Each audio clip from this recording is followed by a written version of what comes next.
Bom dia a todos, sejam muito bem-vindos, quem vem sempre, quem está vindo pela primeira vez, tá? Sejam bem-vindos.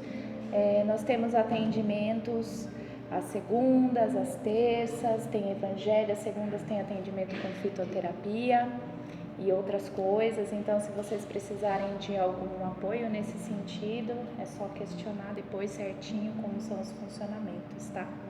A gente vai começar os trabalhos de hoje. Vamos começar com a nossa oração inicial. Então eu vou pedir para vocês, fechem os olhos. Vamos concentrar e levar o nosso pensamento, pensando em nosso Pai maior, em todo o carinho que Ele nos deu durante essa semana, toda a energia de coragem, todo o equilíbrio.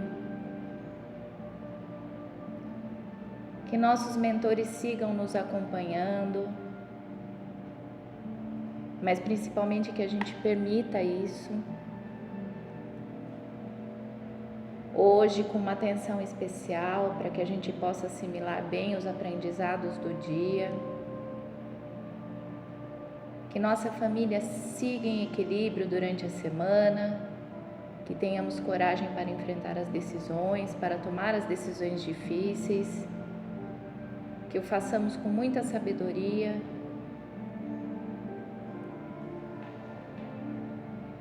E que desperte em nós a vontade de ajudar ao outro, ao próximo, no que for necessário, que tenhamos mais facilidade para fazer isso. E também mais facilidade para aceitar os desafios. Assim seja, graças a Deus.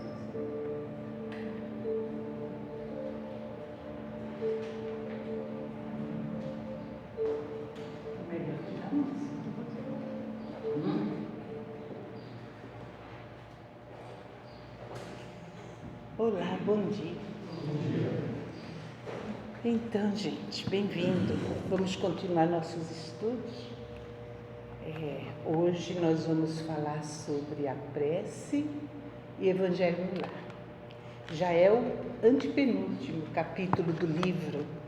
Semana que vem a Cristina fala sobre vícios e na outra o Fábio encerra falando sobre o centro espírita e a caridade. E aí a gente começa o estudo das leis morais. Então já estou dando as dicas para vocês ficarem atentos. Então, gente, prece, culto do Evangelho no Lar. O que é a prece? O que é a oração, né? Um dia Jesus disse lá para a samaritana que a gente ia aprender a orar, a adorar a Deus em espírito e verdade. Então, em espírito, né? A melhor prece, diz os mentores, que você faz é quando você realmente se coloca em espírito. Você esquece das coisas materiais, porque normalmente a gente vai rezar, fazer a prece, e a gente quer que Deus faça isso, faça aquilo. Ai, meu Deus, me ajude, que eu preciso desse emprego, que eu preciso que meu filho não case com aquela fulana, que faça com que meu marido volte, faça isso, faça aquilo, né? As preces são dirigidas assim. E esse tipo de prece não eleva, porque o pensamento, a nossa mente pensa o tempo todo, né? Seria como um celular no vibracal, né? Tá ali, tá ligado. É difícil a gente ficar 1 minuto sem pensar. Então, nosso pensamento, como um celular, são ondas. Leva, né? Quando você liga o celular, logo a pessoa, se tem câmera, né, já vai te ver, te ouvir, vai ver o que tem ao redor, vai ver as cores, movimentos. Se você filmar alguma coisa, a pessoa vê. Nosso pensamento é a mesma coisa. Então a gente está pensando, e o que qualifica o pensamento é a emoção, é o sentimento. Então o pensamento, a palavra reveste uma ideia, né? O pensamento está revestindo um sentimento. O círculo é sentir, pensar, agir, né? Então, quando a gente quer intencionalmente, como uma ligação de celular, vou ligar para fulano, você direciona a sua vontade. Pega o celular e digita um número. Então você está com foco. A oração é a mesma coisa. Você vai acerenar a sua mente. O ideal seria, né? Buscar fazer a oração na melhor hora do seu dia, porque a gente vai dar a Deus o melhor e não o pior, né? E naquele momento você vai direcionar seu foco, assim como você fez no celular, quero falar com fulano, né? Você vai direcionar e ali você vai dizer o que sente. Às vezes nem precisa palavras, porque o sentimento já está expressando, já está criando ideoplastias, formas, pensamentos. Então, nesse momento você entra, fecha, né, essa conexão com alguém. A prece sempre vai ser ouvida por alguém. A mesma coisa, se você, quando você está no Facebook, você está ali vendo, então você quer aquela pessoa, aí você para e você entra na conexão. Então nossos pensamentos estão sempre em conexão com outros, nunca pensamos sozinhos, nós estamos sempre dialogando, estamos sempre sofrendo interferência e também interferindo nos outros, né?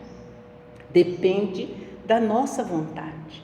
Então, no momento da prece, disse Jesus, entra no teu quarto, fecha a porta, ou seja, entra dentro de você, se feche para o mundo exterior e vai no sentimento. Quanto mais puro o nosso sentimento, mais potente será a nossa vibração e mais alta ela vai chegar, né? Então, os espíritos superiores, eles pensam também o tempo todo mundo pensa, né? Então, a faixa vibratória, como os canais de televisão, né? Cada canal tem sua faixa. E você, dentro de um pacote de canais, você tem os canais que é de esporte, infantil, filmes, documentários, a mesma coisa, as faixas vibratórias, né?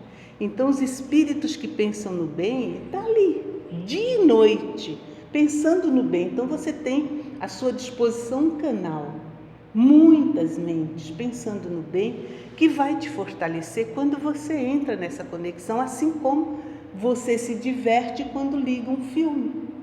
Está dando para entender? Então, a prece, quando a gente quiser realmente orar, primeira coisa, disse Jesus, reconcilia-te com os teus inimigos enquanto você está a caminho.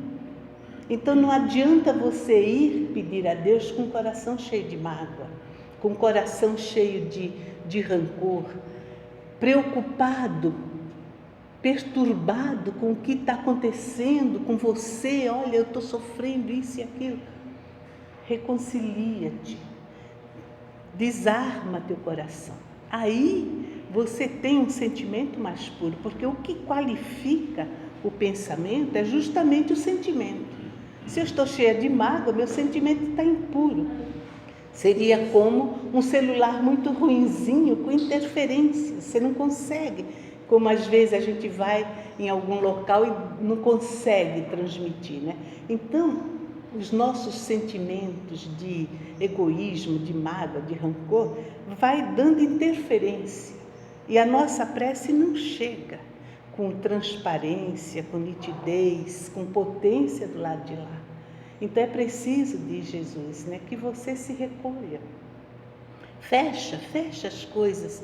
E pede o que, gente, numa prece? Pedir luz, pedir força, pedir coragem, pedir entendimento, resignação ativa, né? Aquela resignação que você vai atrás, resigna-se, mas faz a sua parte, né? Então isso seria a prece. Jesus disse, né? Pedi, dar-se-vos-á, batei e abrir-se-vos-á e tal. Mas é evidente que nem tudo que a gente pede vai ser atendido, né? É como uma criança, né? Tem o meu netinho pequeno, 3 anos, se der, ele come chocolate o dia todo, né, Eduardo? Chocolate, mas agora não é hora de chocolate, agora você precisa comer comida. Agora é hora do almoço, você vai comer comidinha, depois você come chocolate. Então, muitas vezes a gente pede coisas que não não é bom para nós, não vai ser útil, não é o momento. Então temos que ainda conviver com aquilo um tempo para poder entender o propósito da coisa. Então, quando nós estamos orando em espírito, a gente entende que nós somos espíritos imortais, que as coisas do mundo vêm e passam, tudo passa. Então não adianta querer apressar, não adianta querer antecipar, não adianta querer pedir que os espíritos venham resolver nossos problemas. Lembrando de novo o Evangelho, o que Jesus diz no capítulo Bem-aventurados aflitos, né? Vinde a mim, você que sofre, que eu vos aliviarei. Ele não falou assim, eu vou te carregar, eu vou tirar a tua pedra do caminho. Não, eu vos aliviarei. E ele ainda acrescenta, né? Porque o meu jugo, né, é suave, meu fardo é leve. Então tem um jugo, tem uma lei e tem também o fardo, ou seja, a gente vai ser, nós somos responsáveis pelos nossos atos. Então a gente precisa estar convivendo com aquele problema, com aquele desafio para entender o que semeamos, né? Então Jesus alivia. Uma palestra da Anete que eu adoro é Porque o fardo com Jesus é leve, né? Procurem lá, Anete Guimarães.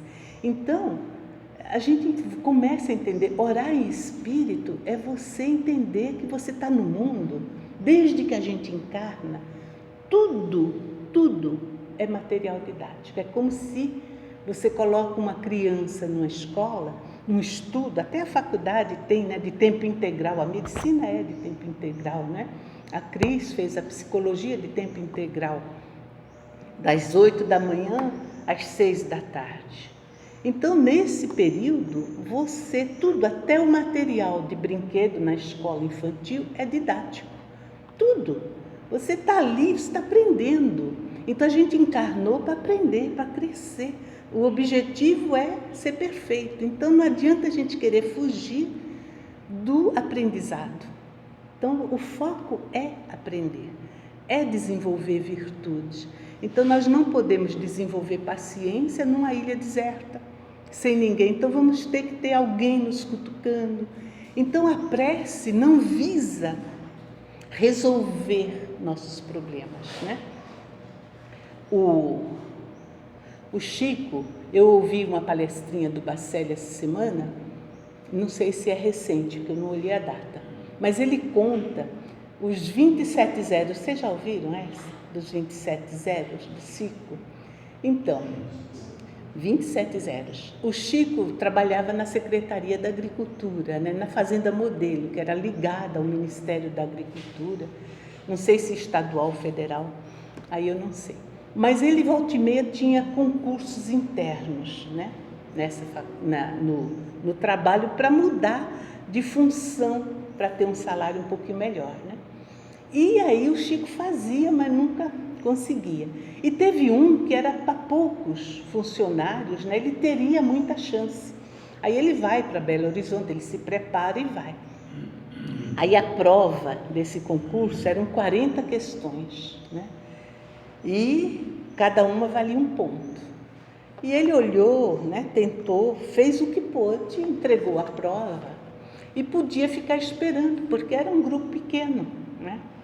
E o que estava analisando a prova, já tinha as respostas prontas, né, o gabarito, aí chamou ele. Você é Chico Xavier? Ele, sim, sou. Você é aquele que escreve livro e diz que é espírito que está escrevendo? Sou eu. Aí ele falou, minha mulher anda lendo esses livros, eu não acredito que espírito escreve, nunca acreditei nisso. Mas vendo a tua prova, você errou 27 zeros. Olha, então, meu filho, você não podia ter escrito nenhum daqueles livros que minha mulher está lendo. 27 zeros. Eu vou começar a ler teus livros, porque não foi você que escreveu, não. Então, Chico conta essa história, dá risada e fala, olha aí, serviu para alguma coisa eu ir lá. Agora, voltando à prece, qualquer um de nós, no lugar do Chico, que tinha vidência, que tinha audiência, ele ouvia os espíritos, ele via, ele conversava. Quando ele não estava bem, aparecia Memei, Sheila, Bezerra de Menezes, Emmanuel, né? O que foi, Chico? O que está acontecendo? Vocês não acham que se fosse um de nós, ai, Emmanuel, me ajuda, projeta aí a resposta, afinal eu quero só ganhar um pouquinho a mais, porque minha família é grande, porque eu não faríamos isso? Mas Chico, Pois é, Emmanuel não deu bronca quando ele, a irmã, a cunhada, foi para o hospital, né? E ele estava lá rezando e pedindo, né, que Deus ajudasse, que a cunhada ficasse boa, porque o irmão havia morrido. A cunhada teve uma crise, né? Ficou meio, né, com um problema psicológico, né, mental, foi internada. E ela ainda deixou o filho, que tinha problemas, né, com o Chico. Então o Chico estava desesperado, pedindo a Deus. E o que Emmanuel falou para ele?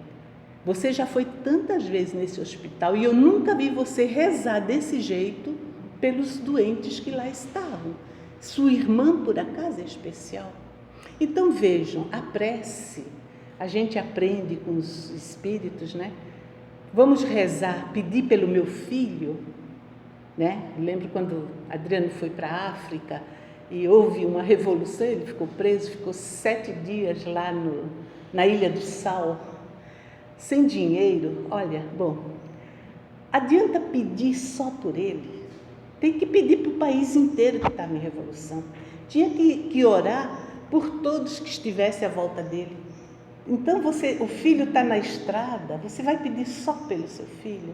Peça por todos que estão caminhando nessa estrada, que dirijam com cuidado, que, entende? Então você cria uma egrégora grande de vibrações positivas, envolvendo o máximo possível das pessoas que estão ali. Eu vou pedir só pela minha casa?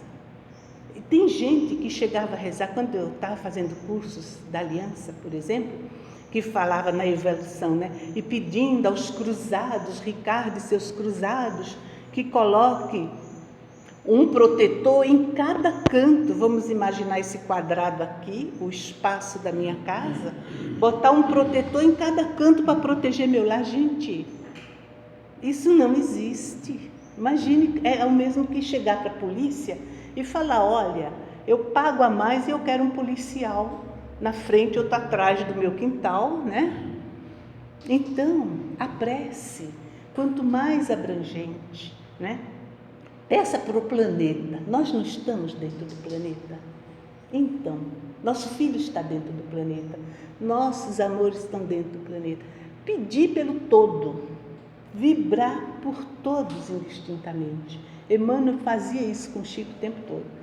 Ore pelos outros. Sua irmã não é especial. Está cheio. Então, quando a gente pede por alguém que está no hospital, vamos pedir só por aquele leito? E os outros? Uma UTI tem 10, nós vamos pedir só por aquele? Então veja, quanto mais a gente sair desse mundinho egóico nosso, os nossos interesses, e ampliar, melhor, que aí a nossa prece realmente é atendida e é expandida para todos que necessitam, né? Então, a eficácia da prece depende dessa pureza dos nossos sentimentos, depende da nossa intenção, né? Jamais fazer uma prece pedindo que Deus interfira na vida do outro. Faça com que ele volte para mim, não façam isso, porque tem que respeitar o direito do outro, né? Então, peça. O Chico lá no avião, né? Ai, Jesus vai morrer, o avião vai cair. Morra com dignidade, né? Então, gente, é isso, o valor da prece vai por aí, né? Nesse entendimento de pedir força, coragem, serenar nossa mente, confiar em Deus, entender que tudo concorre para o nosso bem, mesmo que a gente não entenda, é para o bem. Deus visa a nossa felicidade. Como você não deixa o bebê comer chocolate o dia inteiro, para o bem dele, né? Manda ele para a escola o dia inteiro longe de você para o bem dele. Faz ele estudar para o bem dele. Não é assim? Visando o futuro. Então, tudo que está acontecendo conosco neste momento no mundo visa o mundo de regeneração que virá. Visa a nosso aperfeiçoamento para a gente ir para lá. Então, vamos entender, aceitar e pedir o quê? Força, coragem, confiança, esperança, né? Que aí a gente estará bem assessorado, né? Entrando em sintonia com esses espíritos que trabalham para Deus e que confiam em Jesus, no plano que Jesus traçou, né? E a segunda parte desse capítulo é justamente o culto do Evangelho no lar. Eu, pessoalmente, não gosto da palavra culto, porque remete aos rituais, né? Então, mas, seguindo o livro, o culto do Evangelho no lar, né? O que eles propõem? Principalmente para famílias que não estão familiarizadas com a espiritualidade, que não têm uma conversa edificante, famílias que não se preocupam com o espiritual. Então, que tire pelo menos alguns minutos, uma vez por semana, para estudar o Evangelho, para entrar, para se familiarizar com essa ideia de espiritualidade, da moral do Cristo, né? Então, para essas famílias, isso é um começo, é um ideal. Então, o que eles dizem, né? Se você mantém esse compromisso, toda semana, tal dia, tal hora, vamos sentar, vamos estudar. Como é na prece, é também no Evangelho, porque o Evangelho não deixa de ser um estudo, o estudo é uma prece, o trabalho é uma prece, uma conversa edificante é uma prece. Então, a gente tem muita ideia de que prece é uma reza, né? Uma coisa, mas não, é a intenção da gente que vale, né? Então, qual é a intenção desse grupinho que senta e aí bota toalha, bota jarra, faz, né? Às vezes, tudo isso nos ajuda a focar, né? Então, agora nós vamos fazer Evangelho, né? E vamos ler. Então, se a gente mantém isso, o nosso mentor vai estar junto, o mentor dos outros, né? Espíritos amigos, familiares, quer dizer, reúne um grupo ali, que vão nos assessorar, que vão nos ajudar a entender o que a gente está lendo, né? O capítulo do Evangelho. Na hora de fazer as vibrações, a água que você põe, eles podem magnetizar, colocando um fluido calmante, né? Tudo isso ajuda para que você comece a se familiarizar com a necessidade que temos como espíritos de nos alimentarmos com essa vibração mais sutil, né? O espírito tem sede desse tipo de vibração, né? Então, a gente alimenta a alma quando a gente ora, quando a gente faz uma meditação, quando você tem uma conversação edificante, quando você ouve uma boa música que te remete a bons pensamentos, tudo isso é Evangelho, gente, é oração, é comunhão com Deus. Então, nesse momento, se a família está assim harmonizada, com aquele desejo, nossa, isso forma realmente uma egrégora, uma energia. Imagina as formas, pensamentos que saem, né? Dali, que se expande para os lares vizinhos e pode abranger até o planeta inteiro, por que não? Porque entra em comunhão com outros, né? Mas, se você faz o Evangelho, vem, está na hora, vamos lá, você não está precisando de emprego? Então senta aí, vamos fazer esse Evangelho de uma vez? Quem sabe amanhã você consegue fazer? Gente, não é por aí. Então, tem pessoas que falam assim, olha, eu estou fazendo Evangelho 3 vezes por dia e minha casa está um inferno. Mas qual é a intenção? Você vai fazer uma barganha? Você vai fazer porque você quer algo em troca? Não é esse o objetivo do Evangelho no lar. O Evangelho no lar é para harmonizar, para unir, para unificar. Então, veja, a Marlene Nobre, no livro Obsessão e Suas Máscaras, tem uma parte que ela estuda o pensamento, então ela diz, é no lar dentro dessa célula minúscula, que a gente começa a plantar as sementes nos filhos, nos bebês, ainda na gravidez, né? O sentimento da gente que vai criando essa ideoplastia de amor, de tolerância, de acolhimento, de carinho, de amorosidade. Então, tudo isso vai sendo. Então, o melhor evangelho ainda é o exemplo. É a pessoa, é o que o pai e a mãe estão emitindo ali. Não adianta fazer o evangelho naquele momento e logo em seguida mentir, agredir, fingir. O que a criança está vendo ali?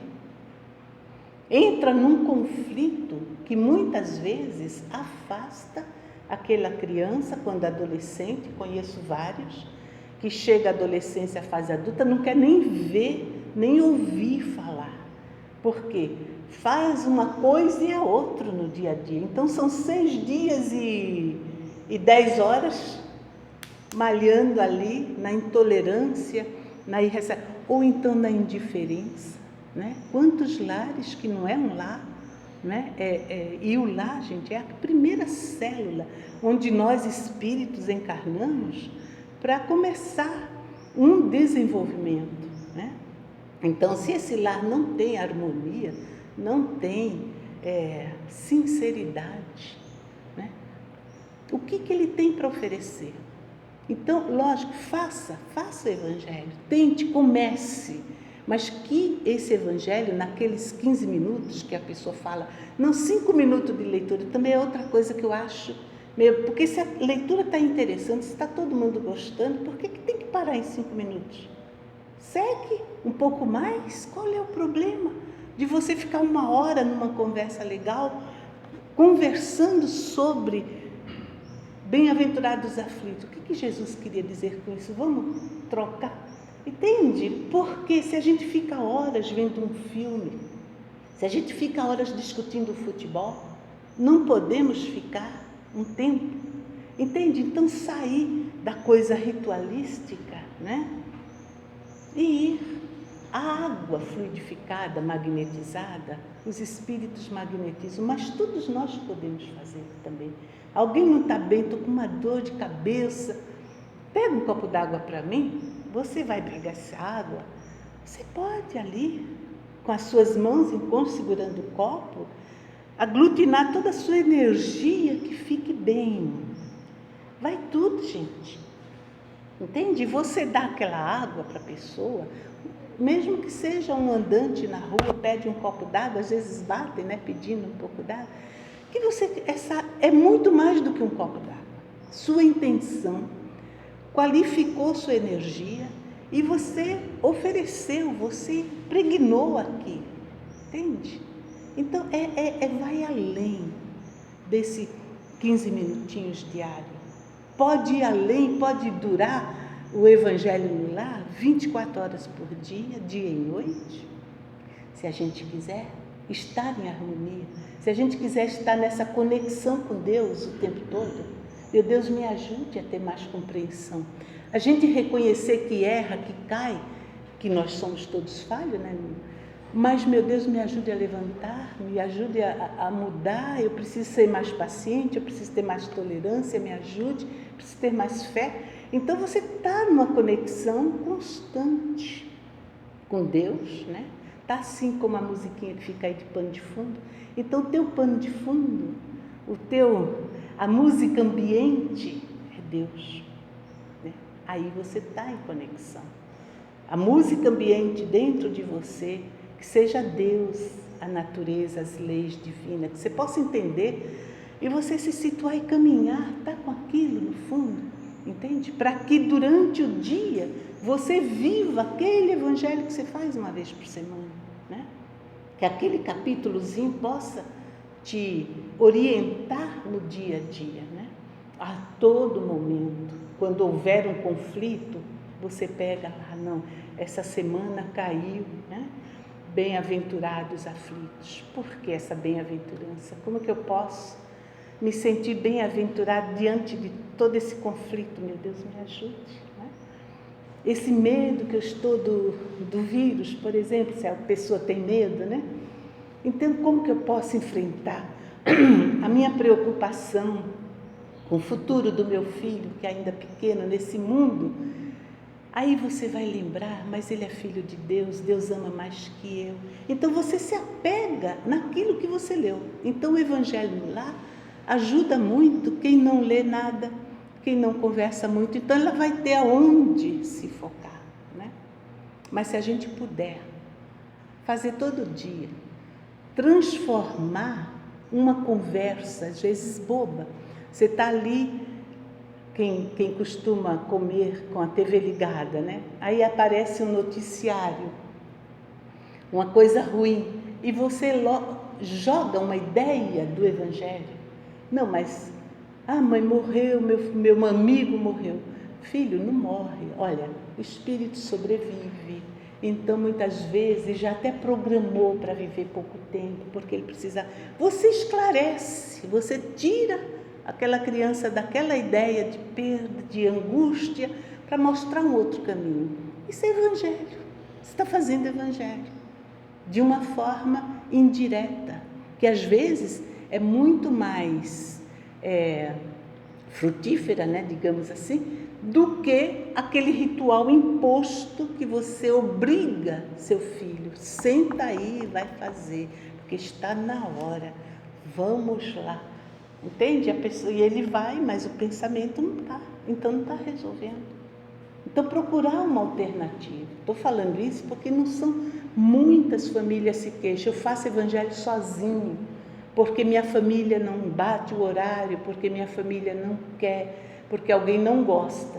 Então, faça, mas não se prenda a esse culto. Aí toda semana, com a garganta meio...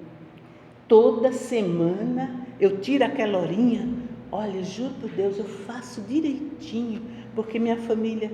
Então, comece a usar indiretamente o Evangelho, numa conversação, a qualquer momento do dia, exemplifique o Evangelho nas suas atitudes. Então, você está fazendo também, né? Não se preocupe tanto com o ritual, mas com a vivência, né? Então, seria esse os nossos assuntos de hoje, né? Jesus em casa, termina assim, né? O lar é o santuário em que a bondade de Deus te situa.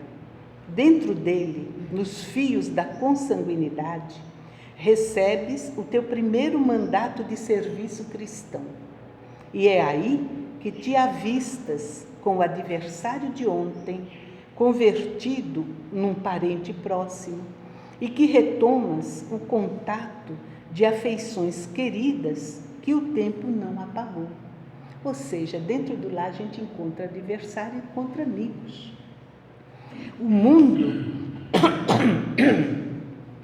O mundo é a grande ribalta dos teus ideais e convicções, mas o lar é o espelho para os testemunhos de tua fé. Não ouvides a necessidade do Cristo no cenário de amor em que te refugias. Escolhe alguns minutos por semana e reúne-te com os laços domésticos que te possam acompanhar no cultivo da lição de Jesus. Quando seja possível, na mesma noite e no mesmo horário, faze o teu círculo íntimo de meditação e de estudo.